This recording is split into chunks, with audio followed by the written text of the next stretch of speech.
మీ ఇంట్లో మీ బిడ్డ వల్ల మీకు మంచి జరిగి ఉందా లేదా అన్నది మాత్రమే ఆలోచన చేయండి. మీ ఇంట్లో మీ బిడ్డ వల్ల మీకు మంచి జరిగి ఉంటే మాత్రం మీ బిడ్డకు సైనికులుగా మీరే నిలవండి అని చెప్పి సందర్భంగా కోరుతా ఉన్నా.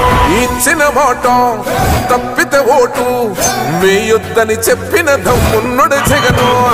చెప్పిన మాట చెప్పినట్టుగా చేసిన మా రాజన్న కొడుకుర జగను. ఏ కష్టం రావద్దని పేద గుండెకు ప్రతి పథకం పంపిండుర గడప గడపకు. పులి గడపలో పులి పుట్టినట్టే పుట్టిండురా. జెండలు జత కట్టడమే మీ ఎజెండా, జనగుండల గుడి కట్టడమే జగను ఎజెండా. బలిరా బలి బలిరా బలిరా, పులి వెందులలో పుట్టిందా పులిరా. కుర్చీల కూర్చోవడమే మీ ఎజెండా, కుర్చీ జనమే ఇవ్వాలన్నది జగను ఎజెండా.